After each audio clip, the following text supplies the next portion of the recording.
can you please define for me, what is a woman?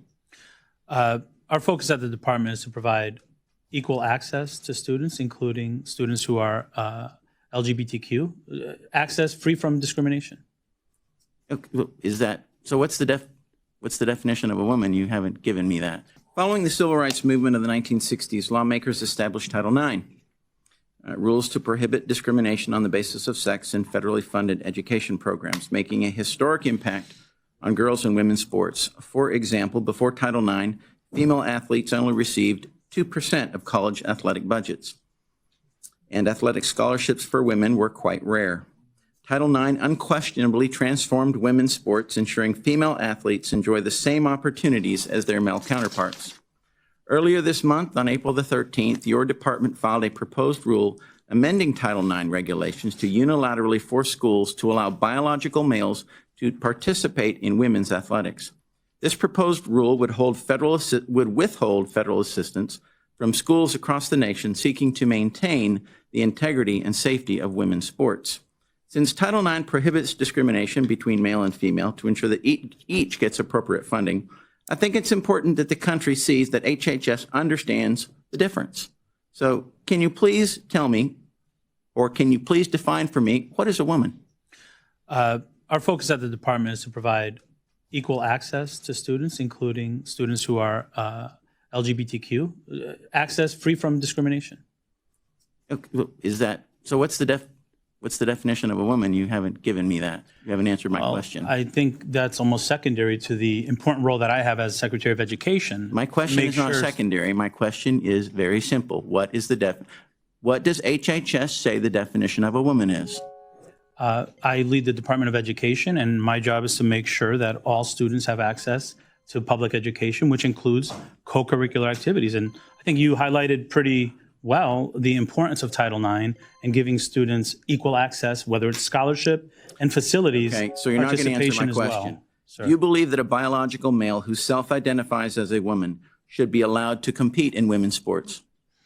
I believe our focus needs to make sure that all students have access to public education. A yes or no is sufficient. Well, I think it's not answered with a yes or no. I think all students should have access to I think that's a yes or no question. Activities. Do you believe that a biological male who self-identifies as a woman should be allowed to compete in women's sports? I believe all students should have access to all things that public education You're not going to answer provides. my question. Do you believe allowing biological males to compete in women's sports benefits female athletes? I believe it's important that we take into account the needs of all students when they're engaging in extracurricular. Okay, so again, you're not going to answer my question. Do you believe allowing biological males to enter women's private spaces, such as bathrooms and locker rooms, is safe for female students? It's critically important that we make sure all students feel safe in their school environment, all students. Okay. And that's the responsibility of our schools. So what does that mean? Does that mean then that biological males should not be allowed in women's personal spaces? Is that what you're saying? It means that the perspective of all students should be taken into account when decisions are made around facilities. Okay, is that what your rule is doing? Well, it is a proposed rule, as you know, and the proposed rule says there are no complete bans. It provides flexibility for schools, and we have an open comment period, which we welcome comments from different perspectives up until May 15th. Okay, I want to be clear. Female athletes across this country are bravely speaking out against this dangerous and misguided policy that you are putting forth, and rightfully so. Earlier this month, former college swimmer Riley Gaines reported being assaulted, physically hit by transgender protesters at San Francisco State University after speaking out against trans athletes' participation in women's sports. She was also forced to barricade for hours in a classroom as protesters demanded money, ransom, if she wanted to safely leave the campus. Are you familiar with the story? That is unacceptable. Student safety should never be compromised on any of our campuses. Thank you. I appreciate you clarifying that. So, Mr. Secretary, what is your message to athletes like Riley Gaines who have legitimate concerns about how your department's proposed Title IX rule change will destroy girls and women's sports? As I said, it's a proposal, and we're taking open comment, but it is our focus at the Department of Education to provide equal access, free from discrimination, and things that are available to students in our public schools. All right.